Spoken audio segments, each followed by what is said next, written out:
Con el estandarte del fascismo ondeando ominosamente sobre la península itálica, Mussolini desencadenó una tempestad de tiranía sobre la tierra de Dante.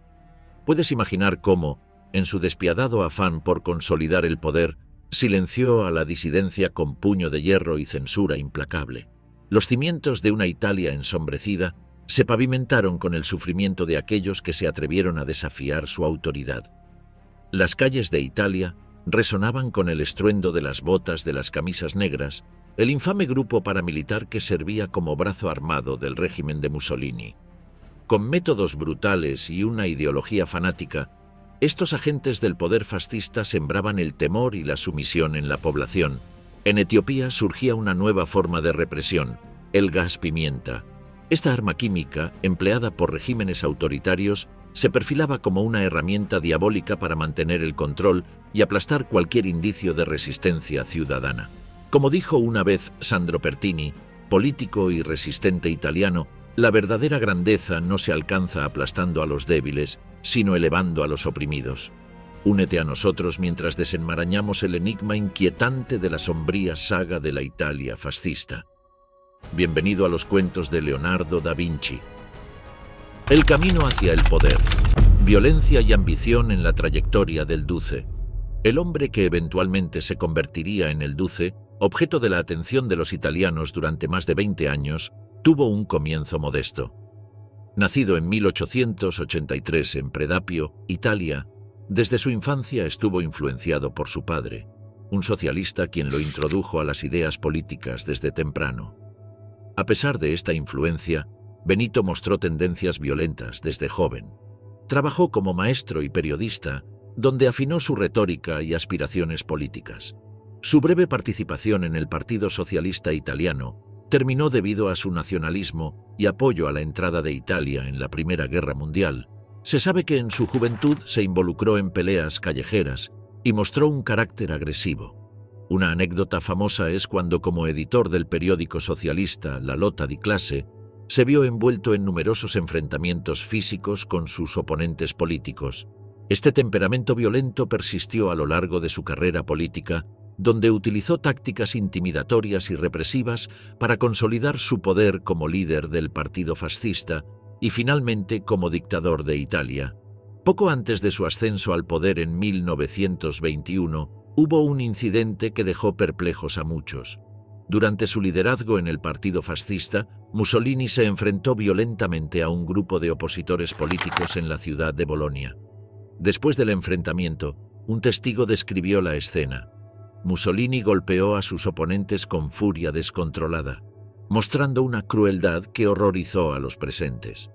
Este comportamiento reflejaba su personalidad y se manifestó en su estilo de gobierno, caracterizado por la violencia, el autoritarismo y el uso de la fuerza policial para mantener el control sobre la población. Muchos de sus ideales encontraron eco en la sociedad italiana de la posguerra, que se encontraba desesperada y desilusionada.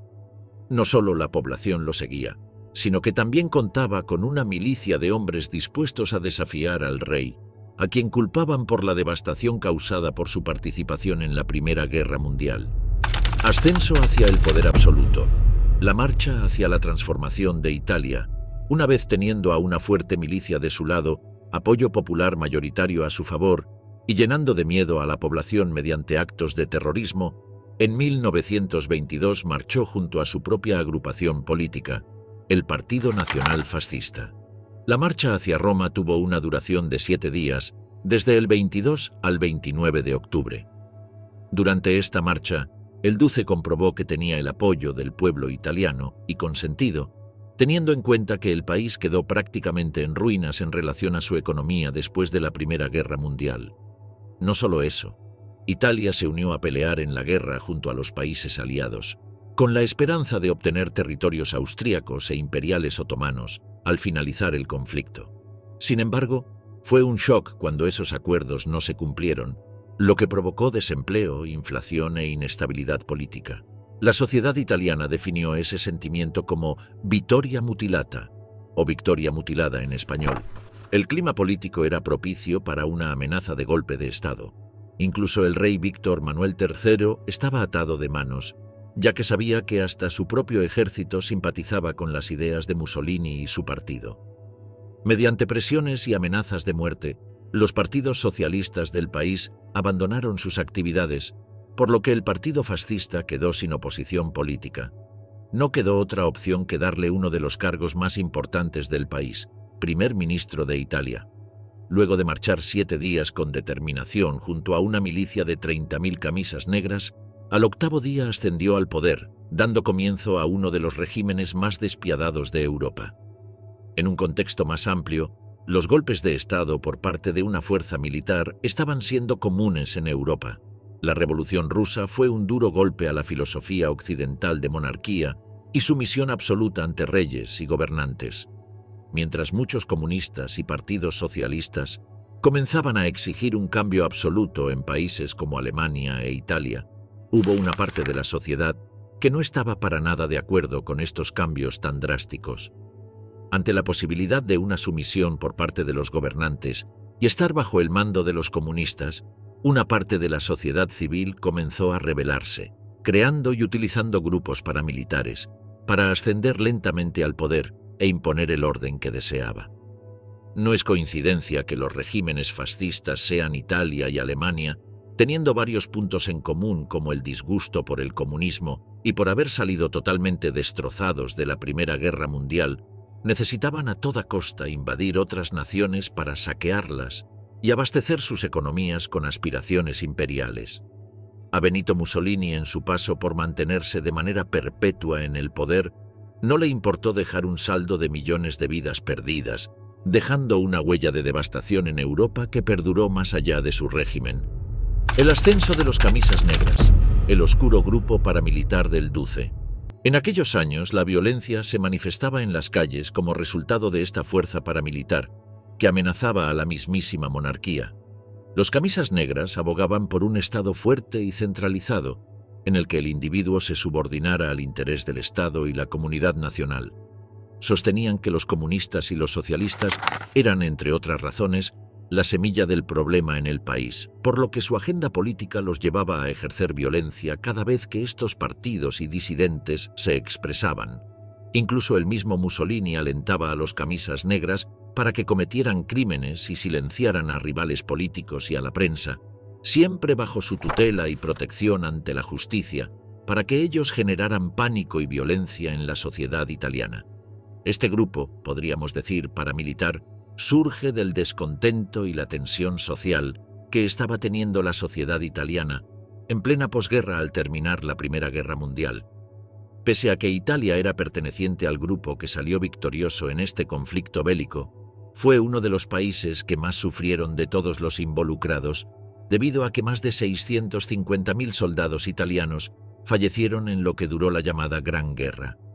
Esta pérdida masiva de vidas fue una cicatriz social enorme. También quienes volvieron de la guerra se dieron cuenta de que todo estaba arruinado, por lo que parte de esa gente terminó convirtiéndose en nuevos miembros activos de los camisas negras. Así, a tan solo un año de que terminase la guerra, en 1919, surge este grupo liderado por Benito Mussolini.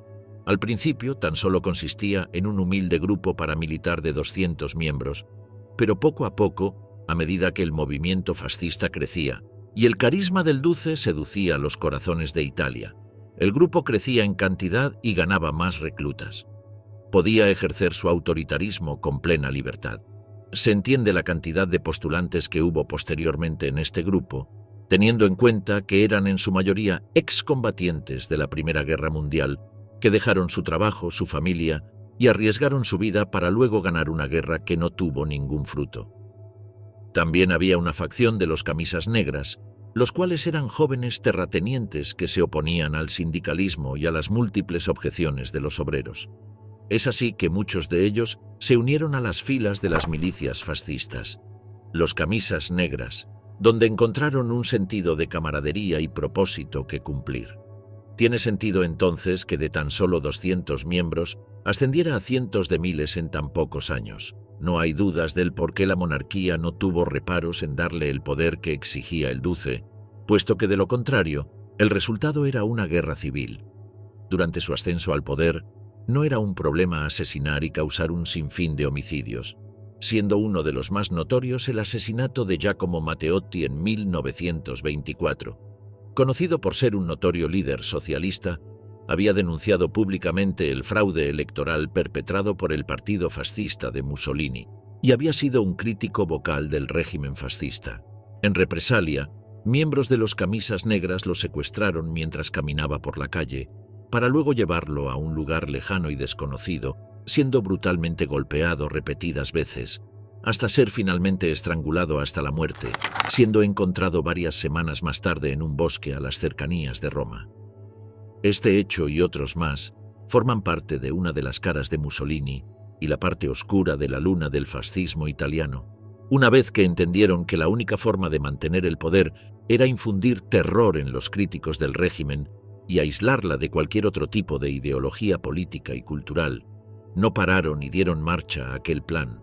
La actividad de la milicia voluntaria para la seguridad nacional se disolvió al mismo tiempo que el fascismo cayó en 1943, aunque hablaremos de la caída del Duce más adelante. Si bien no todos ellos murieron ejecutados durante la caída de Mussolini al poder, otros, según su rango y participación en crímenes de guerra, fueron sentenciados a numerosos años en la cárcel.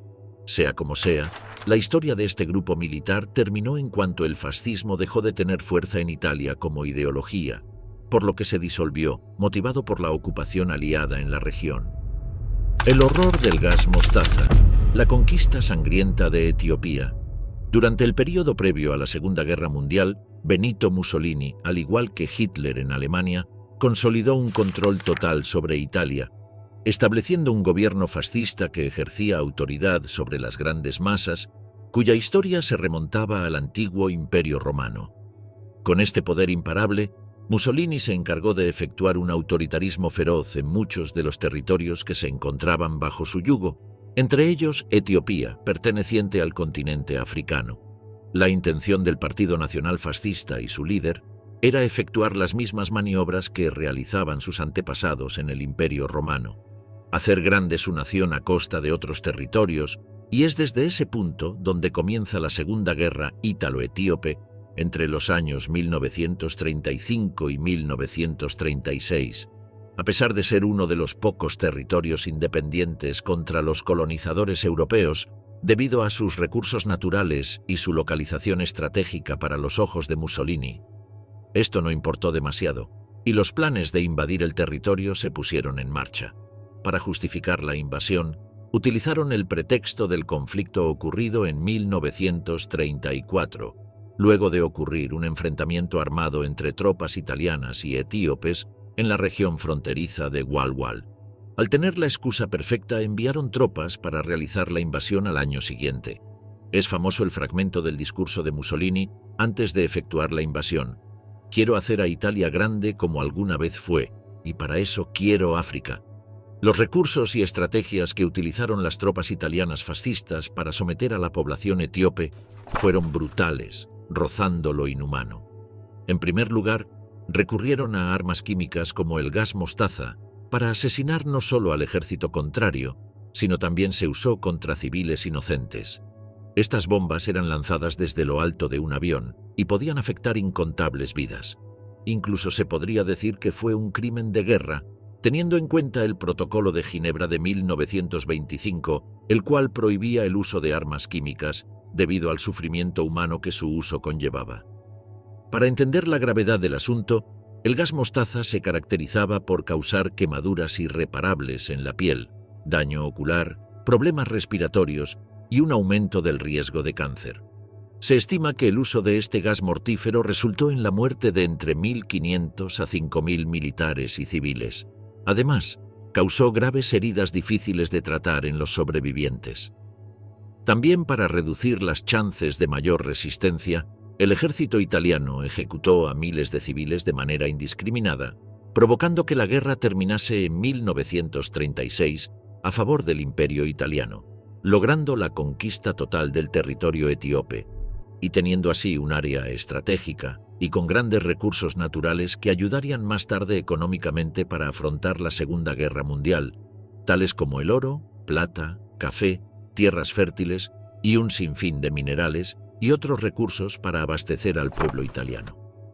Al terminar la guerra, Mussolini lo festejó en grande en la Plaza de la Victoria con fuegos artificiales para complacer al pueblo italiano, festejando una guerra a pesar de dejar bajo tierra a más de 15.000 soldados italianos. La sombra de la discriminación, Mussolini y el destino de los judíos en Italia. A pesar del pensamiento generalizado de que solo los nazis habían efectuado una masacre sistematizada contra el pueblo judío, no fueron la excepción a la regla, debido a que Mussolini también lo ha hecho en su territorio.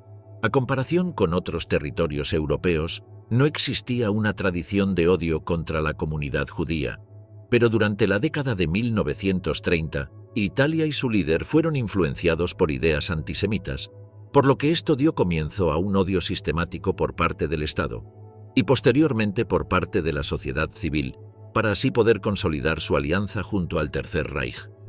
Algunos justificativos por parte de Mussolini para lanzar estos mensajes de odio contra los judíos se asemejaban a los ideales que implementó Hitler en la Alemania, como por ejemplo la conservación de la pureza italiana, sumando una visión nacionalista que por supuesto excluía a los judíos, pese a que algunas comunidades estaban asentadas en Italia hace cientos de generaciones.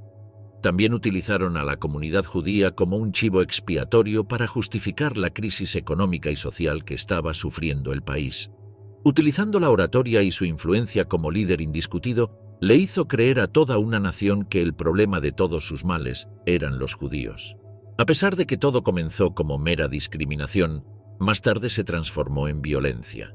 En 1938 se promulgaron las que fueron conocidas como leyes raciales, las cuales limitaron los derechos de los italianos judíos a prácticamente no participar de la vida profesional y social en la Italia imperial de la época, prohibiendo que la mayoría de esta comunidad minoritaria tenga cargos públicos en el Estado, la administración pública, la judicatura, la enseñanza y la medicina. Se les prohibió participar en el comercio, la industria y la banca. No pudieron acudir a universidades y ningún establecimiento educativo tanto público como privado. Y ya no podían participar en eventos públicos y sociales, tenían prohibido casarse con mujeres arias. Les era negado el acceso a sitios de entretenimiento como el teatro, cines y clubes nocturnos. Sin dudas, resultó en un golpe duro, ya que había un aproximado de entre 40.000 y 50.000 judíos antes del comienzo de la Segunda Guerra Mundial, siendo no pocos los afectados ante estas leyes. Básicamente ya no eran una comunidad bienvenida en la Italia fascista de Mussolini, y muchas familias que vivieron por generaciones ahora debían emigrar a otros países como Estados Unidos, entre otros. Se calcula que fueron alrededor de 8.000 los judíos que fueron deportados de manera forzada entre 1943 y 1945, luego de la ocupación nazi en el territorio. Estas prácticas antisemitas vieron su fin al concluir la Segunda Guerra Mundial, luego de la caída de Mussolini y la liberación de Italia por parte de las potencias aliadas, dando fin a estas leyes en contra de los judíos. A pesar de haber sobrevivido a esta brutal tormenta, miles de familias judías quedaron en la ruina económica, dejando una cicatriz irreparable. El impacto del fascismo en la vida de mujeres y niños, restricciones, tradiciones y manipulación. Sin lugar a dudas, en cualquier conflicto social, guerras y cambios de gobiernos, quienes más salen perjudicados son los civiles, y en la Italia fascista, quienes más han salido perjudicados fueron los niños y las mujeres, quienes vieron su vida modificada de un momento a otro. Por su parte, los niños y adolescentes ahora tenían que servir al ejército desde una edad temprana, para proteger a su país en el futuro, y las mujeres tenían que atenerse a las nuevas reglas sociales, todo lo contrario a la vida que se tenía en los años 20, una influencia de Francia donde las mujeres cada vez tenían más autonomía e independencia en su forma de vivir, al igual que los hombres no tenían que preocuparse de las apariencias. Posterior al ascenso al poder de Benito Mussolini, de manera obligada, toda la sociedad tenía que volver a las antiguas tradiciones de tipo conservadoras.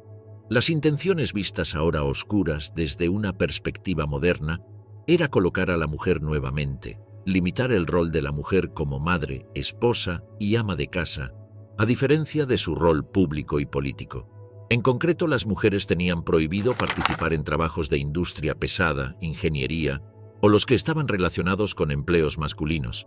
Por su parte, en los trabajos donde el target eran las mujeres, tenían una cuota de empleo, donde solo una cierta cantidad de mujeres podía ser contratada. Esto era así para que sean los hombres quienes llenen ese cupo, y también para que las mujeres cumplan su rol de género tradicional. Sin dudas, una estrategia que se puede relacionar con las culturas árabes, donde la mujer está obligada a mantener un rol sumiso y servicial, porque de lo contrario podría ser sentenciada. Ahora bien, para aquellas mujeres que accedieron a un trabajo todavía debían enfrentarse a diversos problemas, como por ejemplo un salario más bajo, mientras que un hombre con el mismo empleo cobraba considerablemente más. En general, las mujeres sufrieron un cambio social y cultural para volver a antiguas prácticas que beneficiaban al gobierno. El régimen tenía un plan para incrementar la natalidad en el país, por lo que este giro total en la cultura fue una de las piezas claves para llevar a cabo esta estrategia para incrementar la población en Italia. ¿Cuál era la intención del Duce en relación a esto? Cuanto mayor es el incremento de la población, por ende, más fuerte será el Estado, ya que será mejor defendido por un ejército entrenado desde pequeño, el cual defenderá a toda costa a su gobernante, el cual viene lavándole la cabeza previo a su nacimiento, y es aquí donde podemos hablar un poco sobre cómo era la vida de los niños en la era fascista, siendo uno de los planes más macabros por parte del Duce y su régimen. En lo que refiere a los niños, ocurrió 3/4 partes de lo mismo. Como consecuencia del plan de natalidad del Duce y compañía para incrementar el número de ciudadanos y futuros soldados dispuestos a proteger su nación, luego de 10 años de fascismo, era hora de comenzar con el lavado de cabeza de aquellos niños, quienes desde más pequeños fueron criados en una sociedad utópica que los preparó mentalmente para que más tarde aprendieran tácticas militares y respetaran al líder supremo, y así fue.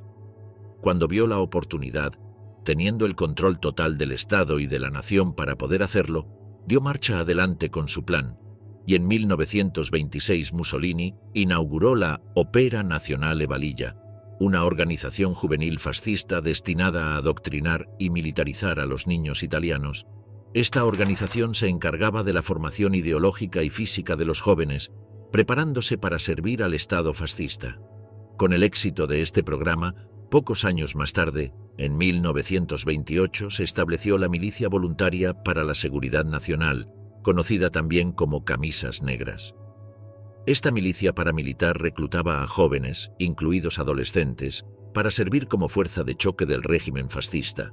Todos estos programas se pusieron en acción cuando más tarde, al entrar en la Segunda Guerra Mundial, y también al estar tan estrecho con la Alemania nazi, Mussolini ordenó el envío de múltiples soldados adolescentes y jóvenes al frente de batalla. Era algo típico en esas largas décadas de la Gran Guerra, ver a niños que tenían que estar con juguetes, agarrando fusiles y morir con facilidad en las trincheras. Si la propaganda fascista resultaba todo un éxito en los adultos, sin dudas lo fue también para los niños, quienes en lo más alto del régimen estaban expuestos a carteles, películas, radio, prensa, símbolos, y los constantes ojos del Duce vigilándolos en cada sitio gracias a la propaganda fascista. Por otra parte, el gobierno les exigía desde una temprana edad que adoptaran valores como la valentía, la disciplina y la lealtad al Estado, y se les alentaba a participar en actividades físicas y deportivas que fortalecieran su cuerpo y espíritu. Por supuesto que el fin de estas doctrinas no era la salud de su gente, sino la futura defensa para una posible defensa o invasión a un territorio. Él se refería a esto reiteradas veces, como la famosa frase que dice lo siguiente: «La juventud italiana necesita ejemplos, no consejos, no puede ser reformada, solo puede ser superada. Nuestros jóvenes deben saber cómo sufrir. Ellos deben recordar que todo lo que es necesario para un hombre lo lleva dentro de sí mismo. La juventud debe ser educada para la guerra y el sacrificio. La juventud es un ejército en sí misma. La juventud debe ser disciplinada, educada en el espíritu del sacrificio y la renuncia. La juventud debe ser preparada para la guerra, debido a que la guerra es la forma más elevada de expresión de la voluntad de poder». Impacto en la sociedad civil. ¿Cómo era la vida en el fascismo? El régimen fascista de Mussolini no toleraba ninguna forma de oposición política, especialmente hacia los comunistas y socialistas. En un momento en que el ideal comunista se extendía por Europa, Mussolini rechazó vehementemente su llegada a Italia. Aquellos que se atrevían a desafiar el régimen buscando un cambio socialista enfrentaban una brutal represión por parte de las autoridades fascistas. Los rivales políticos eran encarcelados durante años en condiciones inhumanas, sometidos a golpizas hasta estar al borde de la muerte y silenciados en las calles por los camisas negras. Por norma, los socialistas eran disparados en plena calle unas 7 veces, para luego ser colgados boca abajo frente a todos en plazas públicas. Además, las condiciones en que se encontraban los prisioneros en la Italia fascista fueron, sin duda, lo peor que vio el país, debido a que debían limitarse a dormir en literas de metal y sin colchones o almohadas. Esto resultaba fatal teniendo en cuenta que entre los presos que se encontraban allí por cometer delitos, algunos estaban allí por puro castigo, ya que eran comunistas o considerados como enemigos del Estado. Entre otros horrores que Mussolini impulsó en su régimen, fue la restauración de la pena de muerte.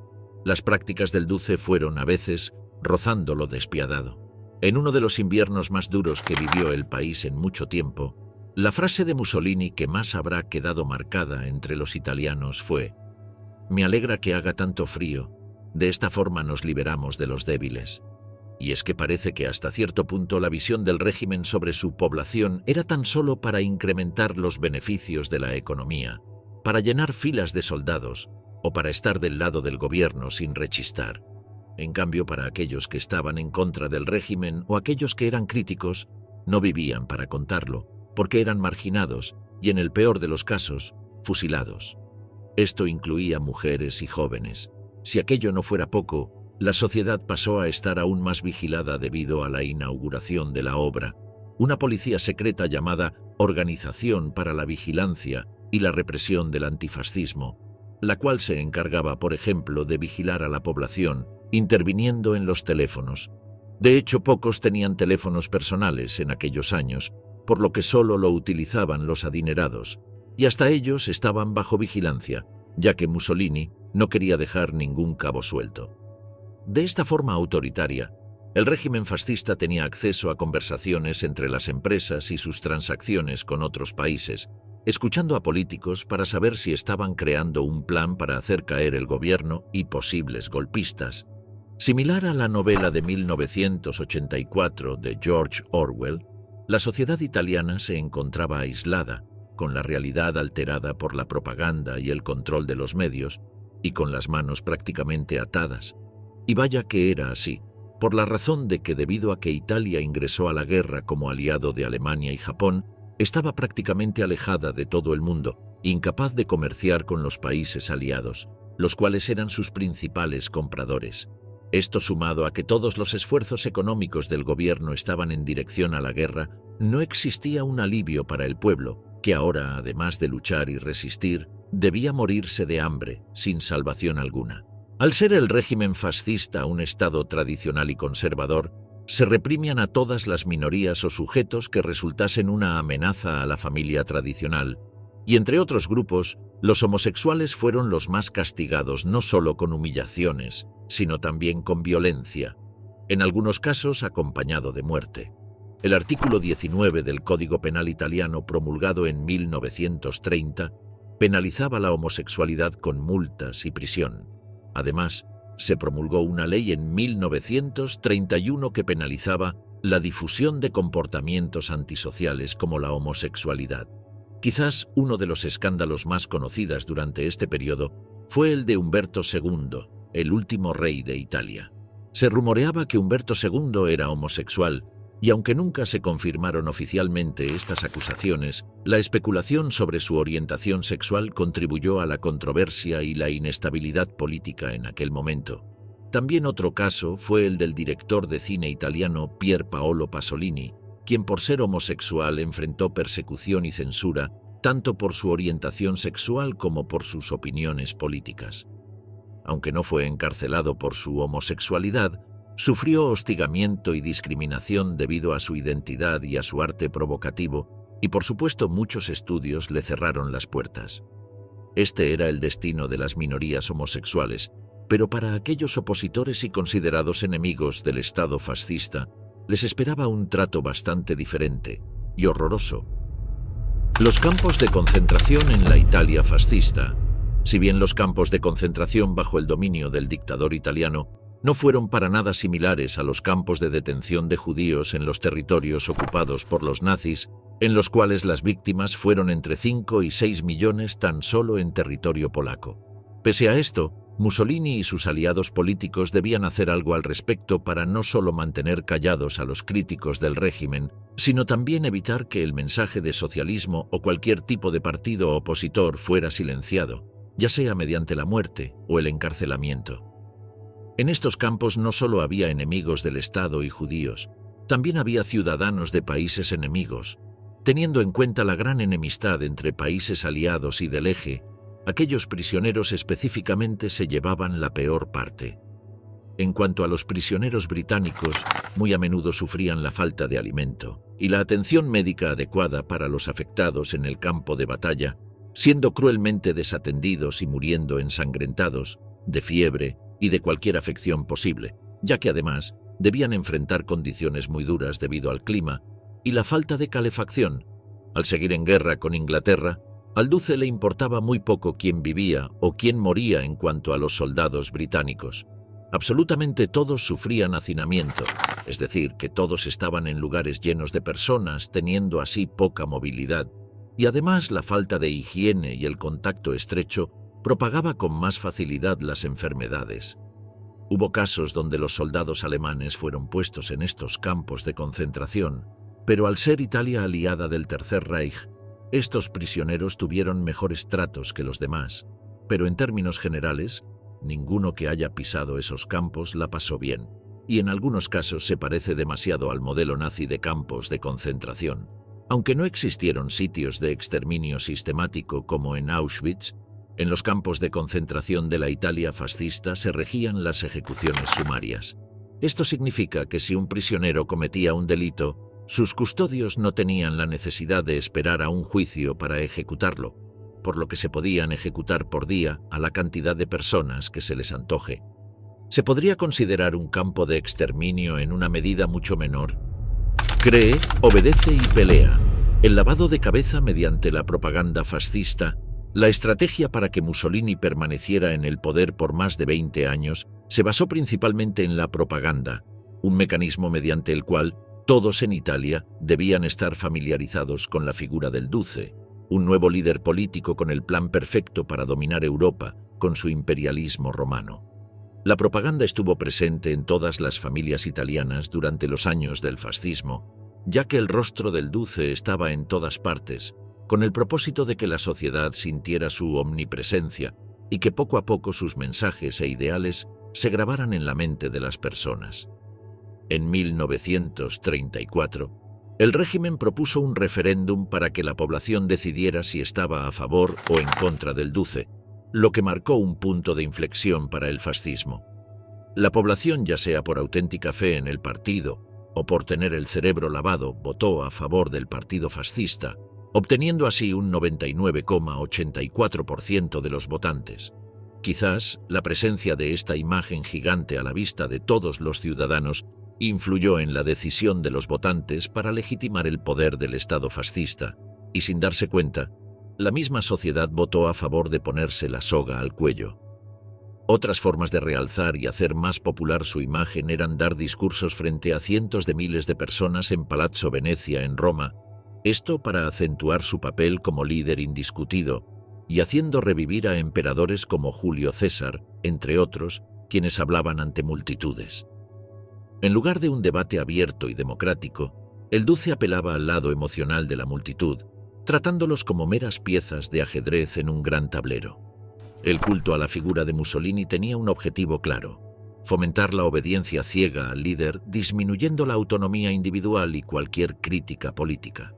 Esto mismo lo sostuvo desde siempre, y en enero de 1929 dio un discurso dejando estas polémicas palabras sobre la obediencia al líder. Resulta irónico cómo un pueblo eligió un gobierno que posteriormente los torturó, asesinó y aterrorizó durante décadas. Pero aquel sufrimiento no reinó para siempre en Italia, ya que hubo una serie de errores que el gobierno sufrió y provocó en relación con la pésima estrategia militar, una economía insuficiente y una tensión social insostenible.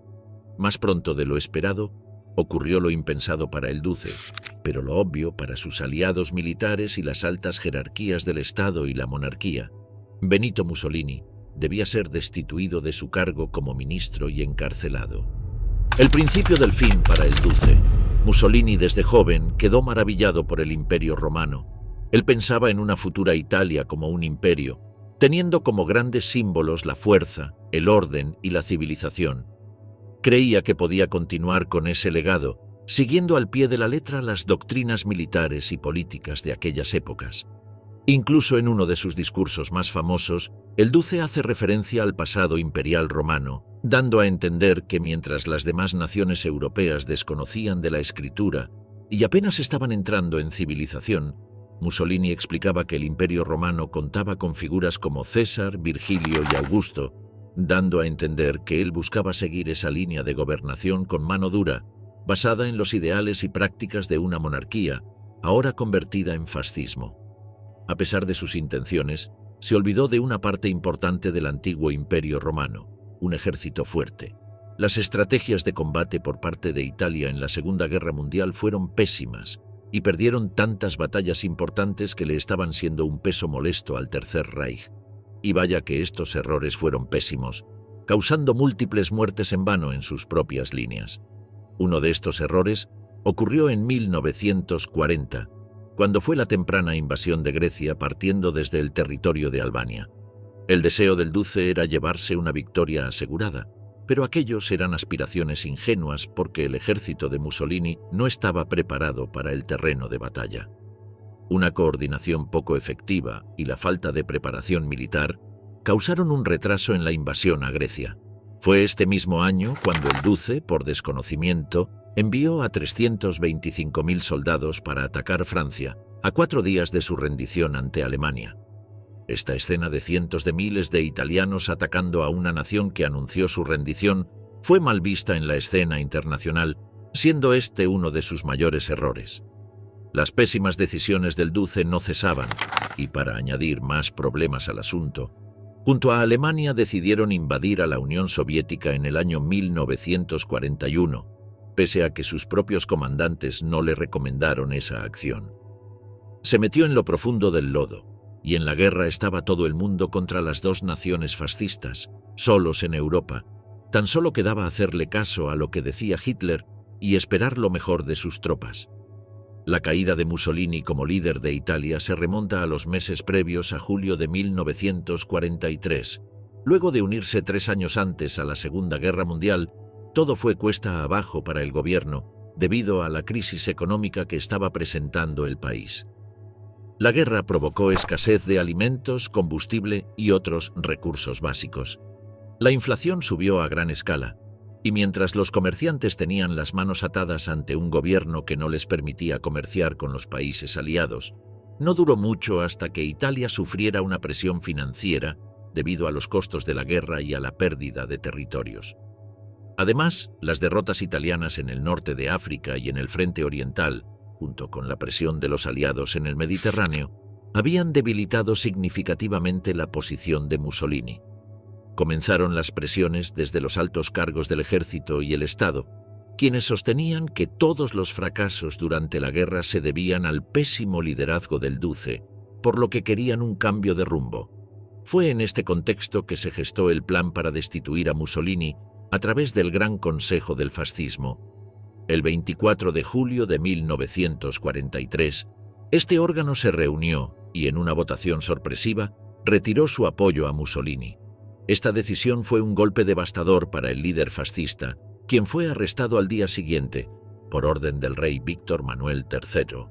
Pese a esta decisión, Hitler no estaba dispuesto a aceptar la caída de uno de sus pocos aliados, por lo que ordenó una operación de rescate audaz y espectacular, conocida como la Operación Roble. El 12 de septiembre de 1943, fuerzas alemanas lideradas por Otto Skorzeny llevaron a cabo el rescate de Mussolini en el Gran Sasso, una montaña en los Apeninos centrales de Italia. Si el líder alemán no realizaba esta hazaña táctica, probablemente vería el frente italiano totalmente debilitado y su derrota sería implacable. Además, se debe tener en cuenta que múltiples partes del gobierno estaban realizando acuerdos junto a los aliados. Posiblemente el ejército italiano se volvería en su contra y la guerra habría terminado de manera diferente. La masacre de Civitella en Val di Chiana, la destitución de Benito Mussolini como ministro y líder absoluto de Italia, fue una de las noticias que le dio a los aliados esperanzas para ganar la guerra y para Hitler un posible punto final en el poder. Esta noticia alertó a su homólogo en Alemania y tuvo que tomar acciones cuando, meses después de aquel año, Italia firmó acuerdos en conjunto con los aliados, ya que la intención del nuevo gobierno italiano era volver al eje de los aliados y dejar bien parado a Italia, tan solo culpando de todo a Mussolini. Tras el desembarco de los aliados en tierra italiana en febrero de 1944, al siguiente mes Alemania reaccionó rápidamente ocupando Italia con sus múltiples tropas alemanas. Al no ser más aliados de Hitler, Italia debía defenderse de esta ocupación, porque los ciudadanos querían evitar que volviera el Duce al poder. Es por eso que se efectuaron masacres hacia la población italiana. Uno de los eventos más devastadores fue la masacre de Civitella en medio de la creciente resistencia italiana. Bajo el mando del general Hans Lingemann, las tropas alemanas llevaron a cabo una operación de represalia contra el pueblo, resultando en la muerte de más de 200 civiles. En medio de esta carnicería, se cuenta la historia desgarradora de un soldado italiano, cuyos padres y hermanos fueron ejecutados delante de él mientras luchaba por su vida en una batalla desigual contra las fuerzas alemanas. Esta masacre dejó una cicatriz indeleble en la memoria de Italia, recordando los horrores de la guerra y la brutalidad de la ocupación militar, así como la desgarradora realidad de aquellos atrapados en medio del conflicto. Después de la masacre de Civitella, la resistencia italiana continuó luchando contra la ocupación alemana en medio de un clima de intensa represión y violencia. Sin embargo, a medida que avanzaba el año 1944, la situación militar comenzó a cambiar gradualmente a favor de los aliados. Las fuerzas alemanas se encontraban cada vez más debilitadas por los avances aliados en varios frentes y la resistencia interna en Italia continuaba socavando su control sobre el territorio. Finalmente, en abril de 1945, las fuerzas alemanas se retiraron de Italia en medio del avance de los aliados desde el sur y del colapso del frente en el norte. Mussolini, cuyo régimen títere en el norte de Italia había perdido gran parte de su poder y legitimidad, fue capturado por partisanos italianos mientras intentaba huir hacia Suiza con algunos de sus seguidores. Su destino estaba marcado y era cuestión de tiempo para que suceda. Incluso cuando se enteró de que las fuerzas aliadas buscaban liberar Roma, el duce se anunció diciendo lo siguiente con el fin de motivar a sus seguidores: «Creemos en la victoria será nuestra». Aquella victoria deseada jamás llegó. El último as bajo la manga no funcionó y tuvo que enfrentarse a su trágico y para algunos merecido destino: la muerte del duce. A pesar de que Hitler colocó al duce en el estado de semilibertad en la región norte de Italia, su influencia política y su capacidad de liderazgo habían sido irremediablemente socavadas. Convertido en poco más que un títere en manos de los alemanes, Mussolini continuó pronunciando discursos y emitiendo órdenes desde su prisión dorada en el norte. Sin embargo, su autoridad ya no era la misma, y muchos italianos veían su figura con desdén y desconfianza. Mientras tanto, en el sur de Italia, el gobierno de Badoglio, que había sucedido al régimen de Mussolini, trabajaba en estrecha colaboración con los aliados para restaurar el orden y la estabilidad en el país. A medida que las fuerzas alemanas se retiraban hacia el norte, el sur de Italia se convertía en un refugio para los italianos que buscaban escapar del régimen nazi. Con el avance imparable de las fuerzas aliadas y la desintegración del ejército alemán en Italia, la caída del régimen nazi se volvía inevitable. En abril de 1945, las tropas aliadas finalmente liberaron Milán, marcando el comienzo del fin para el régimen de Mussolini. La resistencia italiana, envalentonada por la cercanía de la victoria, intensificó sus esfuerzos para expulsar a los alemanes y restaurar la libertad en el país. En medio de este caos y desesperación, cerca del lago, como en la madrugada del 28 de abril de 1945, Mussolini y su amante Clara Petacci intentaron huir hacia Suiza en un convoy alemán, pero pronto fueron detenidos por soldados partisanos. Algo que los sorprendió fue que el duce se encontraba dentro del baúl del convoy y además vestido con ropa de soldado alemán. A pesar de aquel intento poco creativo por Benito, el soldado partisano lo reconoció al instante, ya que vio su rostro en las paredes por décadas. Los soldados partisanos, determinados a castigar al hombre que había llevado a Italia a la ruina y la deshonra, no mostraron piedad. Después de su captura por los partisanos italianos, Mussolini y Clara Petacci fueron llevados a un lugar aislado en el norte de Italia el 27 de abril de 1945. La autoridad y el poder que una vez Mussolini ejerció ahora habían desaparecido, reemplazados por el peso abrumador de la responsabilidad y el juicio por sus acciones pasadas. Frente a sus enemigos, el duce se encontró en una posición desventajosa, sin más armas que sus palabras y su historia manchada por la brutalidad de su régimen fascista. Los partisanos, decididos a hacer justicia por los crímenes cometidos bajo el régimen fascista, no mostraron misericordia. La noche se cernía sobre ellos, un telón oscuro que presagiaba el desenlace inevitable. Finalmente, el destino de Mussolini y Petacci fue sellado. Conducidos al patio de una villa abandonada en Giulino di Mezzegra, se enfrentaron a un pelotón de fusilamiento que aguardaba su llegada. La fría mañana del 28 de abril de 1945 trajo consigo el fin de una era oscura en Italia. Hay diferentes versiones en referencia a lo dicho por Mussolini antes de morir. Una de ellas fue la siguiente forma, diciendo «Viva Italia», y en otra versión le grita con piedad al ejecutor «No». Sea cual sea la frase dicha por el duce, todas terminan de la misma forma, con la ejecución de uno de los dictadores más represivos y violentos de Italia, y aquel día marcó un antes y un después en el destino del país. No solo los soldados partisanos tuvieron la satisfacción de ver sin vida al ex líder fascista, porque al día siguiente, el 29 de abril de 1945, el cuerpo sin vida de Benito Mussolini fue llevado hacia Piazzale Loreto, en Milán, Italia. Como símbolo de venganza decidieron llevarlo a este lugar público, debido a que lo mismo habían hecho contra los soldados nazis que buscaban ocupar Italia en 1943.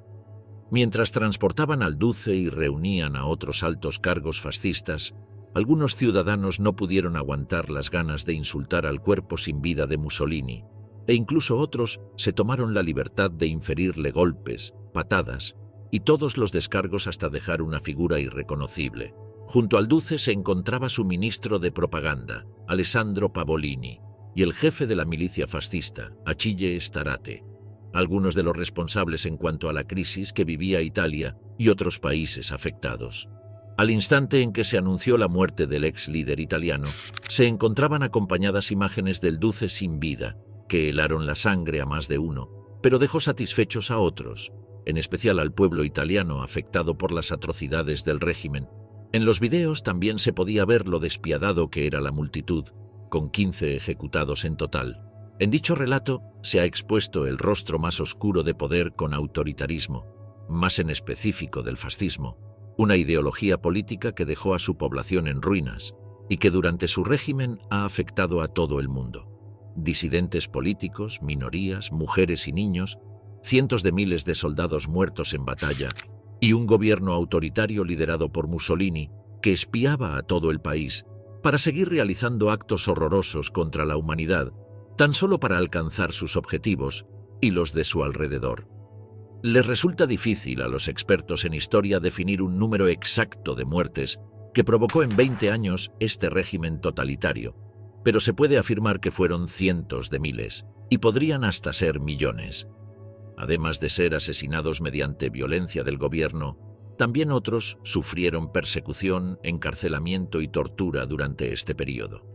Además de los horrores que causó en su gobierno, gran parte de su ideología y estrategias para llegar al poder inspiraron al Führer en la Alemania, dando nacimiento al Tercer Reich y siendo el gran impulsor de la Segunda Guerra Mundial, causando una crisis que dejó el mundo europeo en ruinas y hecho cenizas.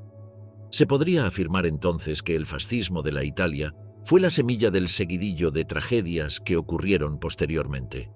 A pesar de todo lo ocurrido, aquellos 20 años de gobierno fueron una dura lección para los italianos, tanto en el ámbito civil, político y militar, debido a que hasta el momento jamás adoptaron un aspecto totalitario o de dictadura, y a pesar de los buenos y malos resultados, siguen adoptando la democracia como forma de gobierno. Es por eso que resulta muy importante recordar el pasado y entender la historia, pues como dice la famosa frase, el que no conoce su historia está condenado a repetirla, por lo que Italia debería seguir esto al pie de la letra, para no volver a los oscuros brazos del fascismo.